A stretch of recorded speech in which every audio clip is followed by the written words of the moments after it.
Hello, my name is Megan Bean. I'm a conservation ecologist at Texas Parks and Wildlife Department, and today I'll be giving the presentation, Public Engagement in River and Riparian Conservation Through Social Media.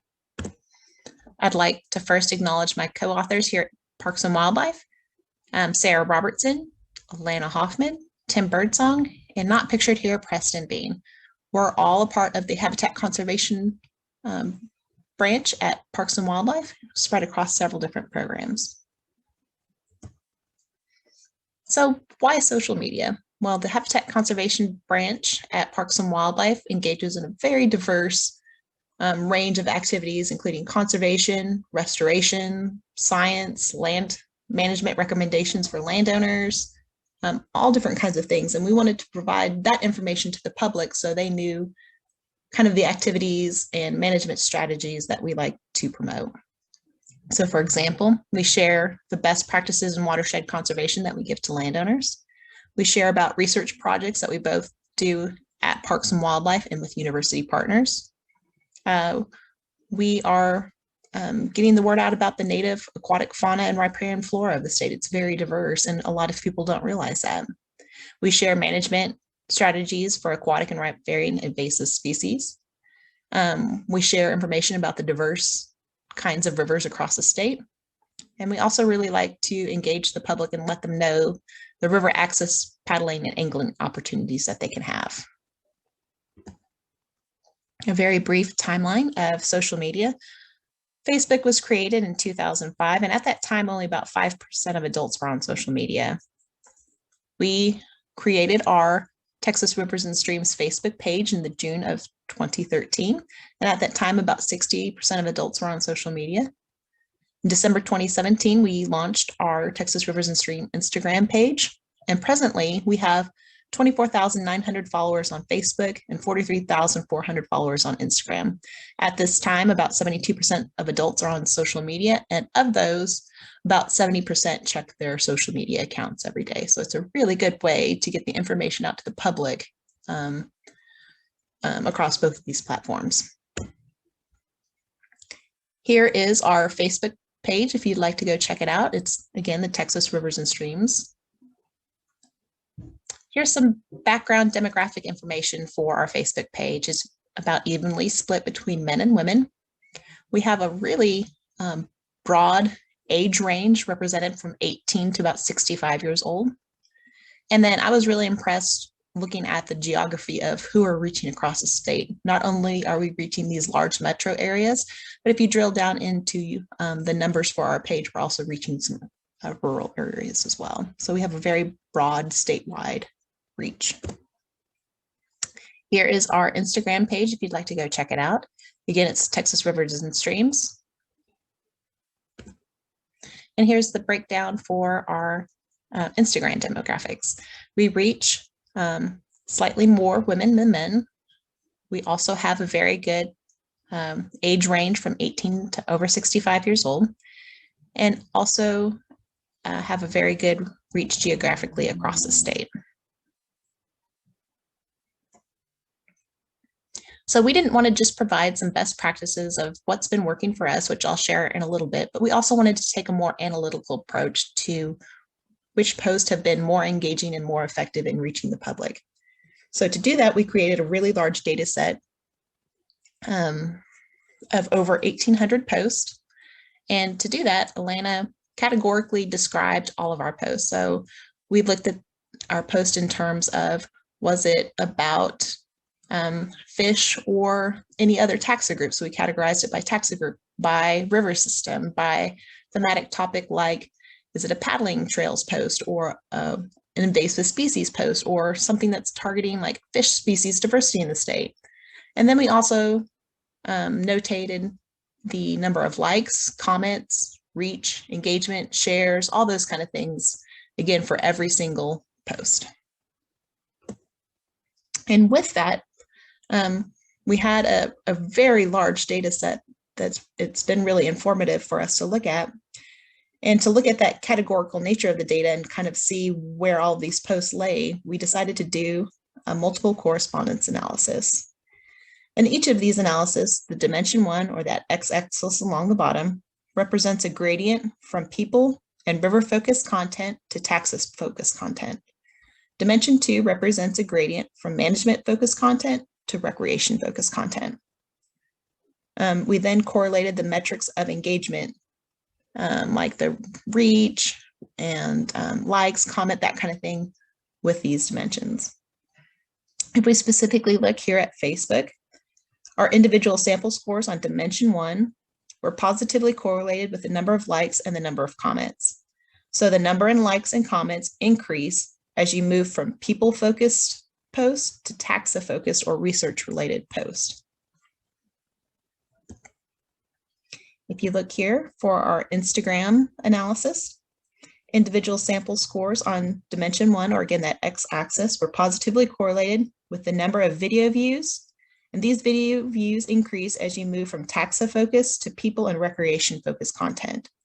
So we're seeing that on Facebook, people tend to like more of those specific taxa and research species-driven posts, where on Instagram, people are more engaged with like management, recreation-focused content, like paddling trails or arachisites.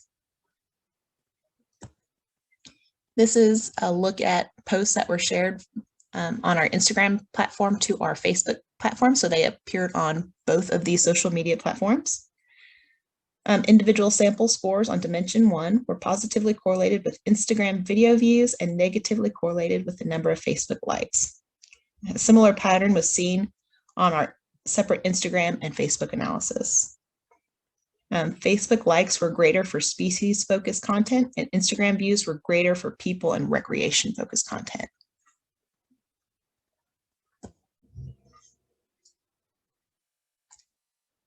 So I also want to provide some summary information so you can see how our individual platforms, social media platforms, are performing. I looked at recent information, so I took 2017 to 2020 to summarize this information. And on average, each post is reaching about 10,100 people. On average, we get 636 likes and 11 comments, and our engagement is then 6.3%. When I tried to look at what our average engagement rates for different industries or different pages, it looked like average was about 1 to 2%, somewhere in that range. So we're really doing well with the engagement on our Instagram page. Summarizing what we're seeing on our Facebook account from 2017 to 2020 again. On average, we reach about 3,100 people. On average, we get about 57 comments or likes and 6 comments on each post. And engagement is about 1.8%. And the average that I was seeing, across different industries and platform or pages was about 0.09%. So we're also doing really well on our Facebook page. So what have been some of our most popular categories of posts? These site surveys, where you go out and take pictures of the site, whether it be like the river or a specific kind of habitat, and the species diversity that you find at that site and make a collage, have been very informative to the public to show them, what's in their own backyard or the river they've been playing in their entire life. That kind of diversity post has been very effective in getting comments and likes. We also like to do species-specific posts. For example, last year we put out this Sunfish of Texas guide, where we showed people how to identify all the different sunfish species in Texas, and that was really highly received. We've also got a lot of engagement on posts where we highlight informational or information for different rivers across the state, or we do our Texas River Challenge, where we post an unknown river from the state and try to have people guess if they know what that river is.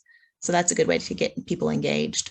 And then the polls and quizzes have also been very effective. So we put up a photo, like, for example, this Rio Grande cichlid, and have them guess the ID for it. So is it a Rio Grande cichlid or a bluegill sunfish? And they get to vote on what they think the ID is. And then we follow up that post with the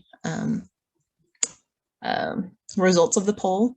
And then we provide some specific information on how you tell those two species apart. So those have been pretty effective. We recommend a co-manager approach. So Sarah and I get together and chat about what we think people might like over the coming year. We just had a recent meeting to discuss this.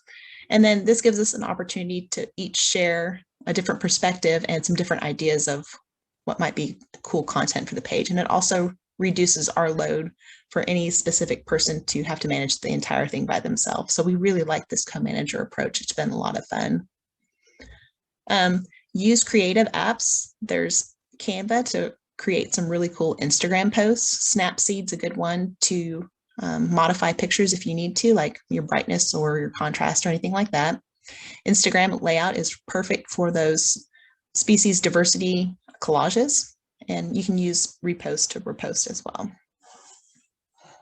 Know your audience. So Facebook and Instagram are both very visual platforms, so make sure you include a picture or a video, but don't do any of the scientific jargon. A lot of people don't understand it and you don't want to alienate them. So make sure you're expressing and communicating the information for the post in a very public, user-friendly way. Be responsive to your messages. So we monitor a Facebook or Instagram post for about an hour. And then we also check our message boxes frequently, our inboxes. So that we treat Facebook and Instagram a little bit differently. We like to try to have a lot of unique content on each page, so we don't just share from Instagram to Facebook all the time. Instagram, we usually keep pretty short and sweet, and in Facebook, we'll go into a little bit more depth. It's still not a very lengthy post, but we will post more information.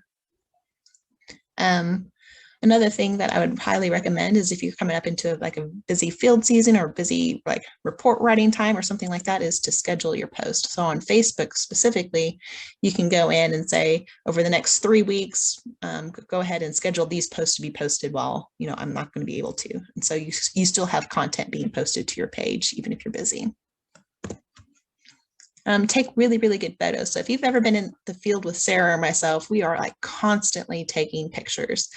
And we use these for social media, but we also use these for reports that are, coming up all the time, or presentations that we need to give. And it provides a lot of good visual material for us to use in our day-to-day work lives. Take really good photos. So for example, it's really cool to show the number of turtles you collected at a site, but a little bit more of an engaging photo would be to pick that turtle up so people can see its eye and its mouth, and they kind of feel like they're holding that turtle with you. Some examples of some good photos across the top and some even better photos across the bottom. Like, it's really cool to show like mussel diversity at a site, but it's even better to like pick up a mussel and show the habitat that it's from, so people can kind of get an idea of where they live in the river. And we take a lot of fish in hand photos, but we try to change it up and have like a unique perspective, like releasing a fish back into the water or something like that. Those tend to be a little bit more appealing to the eye. And then instead of just taking a picture like across the river, step in the water and take a picture downstream so people can see that flow of the river. Again, just different perspectives, and you're trying to catch people and make a real nice photo. Include a lot of action shots on your post. People really, really like to see what biologists do. They like to see pictures of seining, and then they like to ask questions about the electrofishing or what kind of nets we're using. So really try to take pictures of how we use the equipment and the different types of equipment that you use.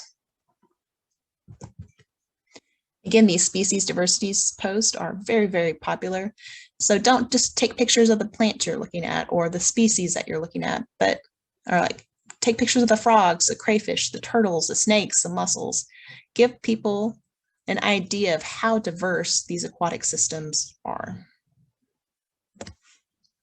Create videos when you can. Again, these are very visual platforms. So like the top video right here, Sarah's taking people down the San Marcos River with her so they can get an idea of what our racket trail looks like. And then this video right here, it's an American eel that someone just netted. A lot of people like to see it squirming and moving around. It's really engaging content to get these little video clips. We don't like to do a lot of editing with our videos, so we just take short little bursts and do these short little clips when we can. You can go in and look at your platform statistics so you can see when peak times of people are looking at content on your pages and target your posts for those times.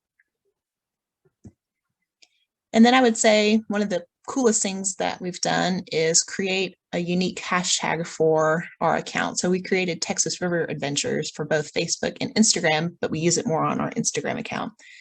And people can go out, and as they're interacting with aquatic and riparian resources, like on the weekend or throughout the summer, or just whenever they're doing it, whether they're angling or tubing or kayaking or using Texas paddling trail, they can use this hashtag, which makes it searchable. So we can see those pictures. And then each week we select the river adventure winner of the week and we highlight it on our page. So it's been a really good way to get people to post pictures and engage with us. Again, use your Instagram story tools. So there's the poll and the quiz options that are people just love to use. And really, really use hashtags if you're going to be using the Instagram platform specifically. So if we have, for example, a post about buttonbush, we would hashtag Texas native plants or Texas flowers, riparian, all these different kinds of hashtags, because people can go into Instagram, search a hashtag, and if they like see our picture, it drives them back to our page, and we've been getting followers that way. I want to end on comparing our Facebook and Instagram demographics to what we see in Texas, and just to emphasize that I think social media and specifically our accounts have been doing a really good job engaging adults across the state for both men and women and across, again, a broad geography and age range. So don't underestimate the kind of impact and engagement you can have with the public in getting the word out about your programs and activities by using social media. We find it a very effective tool, and a lot of people enjoy interacting with us and learning about what all we're doing. And with that, I'm happy to take any questions you might have, or feel free to email myself or Sarah, or get a hold of us and message us through our Facebook or Instagram accounts. Thanks for your time.